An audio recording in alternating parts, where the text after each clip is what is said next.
이재명이가 헌법 84조에 있는 소추되지 아니한다라는 대통령은 외란과 내한 없이는 형사법상의 문제로 소추되지 아니한다라는 그런 조항을 악용해가지고 소는 기소, 추는 소송이라고 엉뚱한 소리를 했습니다.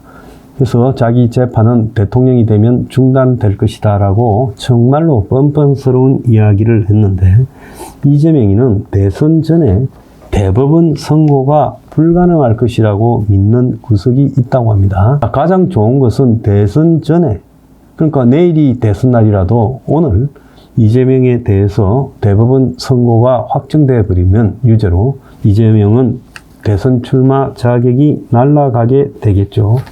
근데 이재명이 형사소송법에 기대고 있다. 자, 오늘 이재명의 공직선거법 위반 2심 결심 공판이 열리고, 이 공판으로부터 한 20여일 뒤에 이재명에 대한 2심 선고가 될 겁니다. 그러면 2심이 선고가 나오게 되면 이제 그 다음은 스케줄이 어떻게 되느냐는데, 이재명이 형사소송법상 절차가 있어서 불가능하다라고 이야기를 하는 거예요.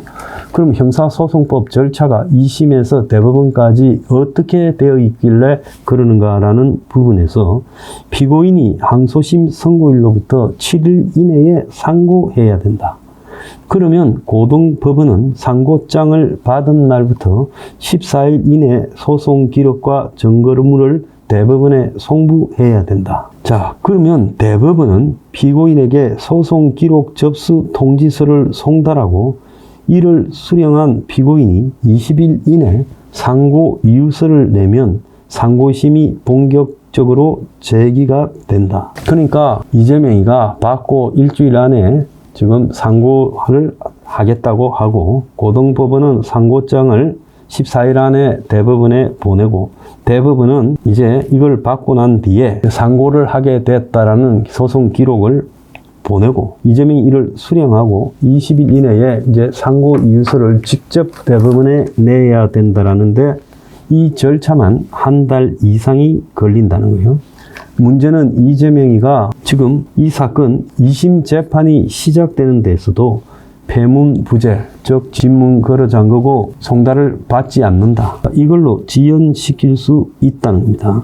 그래서 피고인 주소지에 소송기록 접수 통지서가 수차례 전달되지 않으면 통상 법원은 공시 송달을 하는데, 공시 송달은 법원 홈페이지에 게시를 해서 서류가 전달된 걸로 간주하는 것을 공시 송달이라고 합니다. 그런데 송달의 효과는 공시를 하고 2주가 지나야 발생을 하고, 2심 때도 그랬다는 거예요. 그래서 지난해 11월 1심에서 징역 1년, 집행유예 2년을 받은 이재명이가 곧 항소했지만은 서울고등법원이 12월 11일 소송기록 접수 통지서를 송달하였는데 접수하지 않았어요. 폐문부재라고. 그래서 법원이 18일 국회의원회관 사무실에 집행관을 보내서 특별 송달을 했고, 그런 행동에 의해서 지금 이재명이가 지난 11월 중순에 1심이 있었는데 2심이 지금 결심 공판까지 오는 과정에서 석 달이 넘었고 판결까지는 넉 달 만에 가게 된다는 거예요.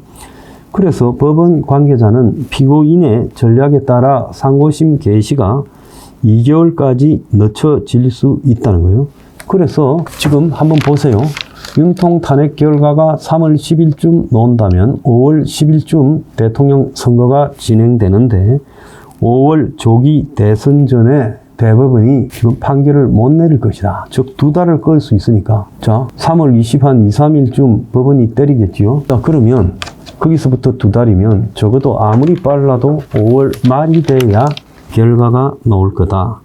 그래서 한 법원 관계자는 헌법재판소가 저렇게 윤 대통령 탄핵 심판 선고를 서두르는데 어떻게 이재명 선고를 미루겠느냐 이렇게 말을 하지만, 지금 좌파에 장악되어 있는 사법부에서 2달은 끌 거라고 봅니다. 그래서 하늘이 무너져도 이재명이가 대통령 당선되고 나서 대법원 선고가 나올 것이다. 이제 그것도 재판을 하니 못하니 시비를 걸고 있습니다. 자, 채널A가 자기들만의 여론조사 평균을 내는 기법을 폴A, 그러니까 여론조사를 의미하는 폴하고 채널A의 A를 합쳐서 그런 시스템을 돌리고 있다는 거예요. 그래서 지금 여론조사가 제각각이에요. 최근에 한 조사에서는 국민의힘이 46, 민주당이 34가 나왔어요. 그런데 또 다른 여론조사, 이것은 김어준이 하는 여론조사 꽃이라는 거기서 낸 겁니다. 여기에는 국민의힘이 30.4, 민주당이 49.5로 건 20%가량 앞서 있어요. 그래서 이제 채널A가 일주일 사이에 있었던 18개 여론조사를 다 반영해서 평균값을 내보니까 국민의힘은 1.2, 민주당은 2.1, 둘 다 소폭 하락을 했어요. 그런데 결과는 국민의힘이 38.6, 민주당이 36.9입니다. 여기에서 김어준의 꽃이라는 부분에 저렇게 20%가량 벌려놓은 저런 거짓 여론조사가 없었다면 어떻게 되겠습니까? 차이가 많이 벌어지게 되겠죠. 그런데요, 이틀 전 2월 24일 날 김어준이 하는 유튜버 김어준의 뉴스 공장에 이택수하고 박시영이라는 사람이 출연을 했어요. 둘 다 여론조사에 지금 전문가를 자처하는 사람이죠. 그러면서 이제 이야기를 쭉 나눴습니다. 그런데 김어준이하고 이택수 리얼미터 대표는요, 중학교 동창입니다. 옛날부터 이 둘의 관계가 예사롭지 않았어요. 근데 김어준이가 지금 민주당 좌파의 여론 조작의 거의 최고 권위자로 되어 있죠. 자, 거기서 이제 이택수하고 김어준이 나눈 대화가 국민의힘 지지층이 극우화되고 있고 민주당 지지율이 중도 보수층에서 상승하고 있다. 그래서 김어준이가 했던 전화 면접 여론조사 꽃의 조사에서 최대 19.1까지 벌어졌다. 이 전부 조작 조사죠. 근데 박시영이는 민주당이 중도와 보수층에서 지지율이 올랐고 이재명의 중도 보수 선언이 관련이 있을 수 있다 하고 이택수도 이에 동의하면서 무당층의 일부가 보수층으로 이동했지만 중도층은 민주당 쪽으로 이동한 것이 지지율 변화의 핵심이다. 이렇게 말을 했고 이재명의 중도 보수도 지금 지지를 받고 있다고 헛소리를 했어요. 그러면서 이택수는 국민의힘 지지층이 현실 부정하고 왜곡된 믿음 체계를 유지하며 극우화된 신념 체계가 여론조사에 영향을 미치고 있다. 이렇게 떠들고 다닙니다. 여론조사하는 것들이 정치 편향을 확실하게 가지고 있다면 이런 여론조사 회사는요, 여론조사 발표를 못하도록 금지시켜야 되는 것이 선관위 여론조사심의위원회의 기본적인 역할 아닙니까? 노골적인 편파적 이야기들을 이렇게 떠들 수 있습니까? 자, 경찰이요, 얼마나 이재명이 지킨다고 노고가 많은지 서울 기동당 소속 경찰이요, 자택에서 어제 숨졌습니다.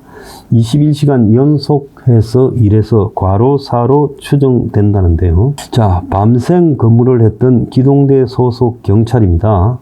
그런데 이 사람 계급이요, 서울경찰청 6기동대 소속 김아무개 경감이에요. 간부예요.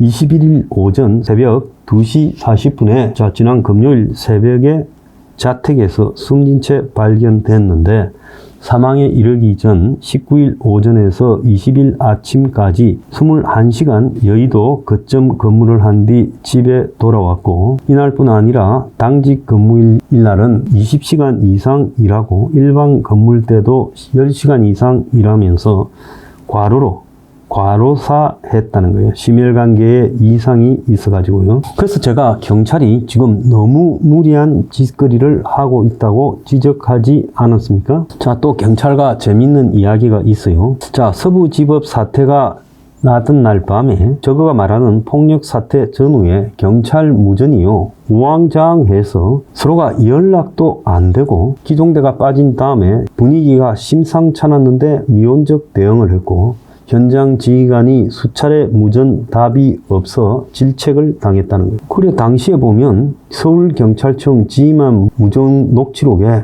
마포경찰서 경비과장이 연락이 안 된다고 서울경찰청 지휘부에 수차례 지적을 당했다는 거예요. 서울경찰청 경비계장이 마포 무전망으로 지금 경찰 병력들이 계속해서 경비계장을 호출하는데 답을 안 하고 있다.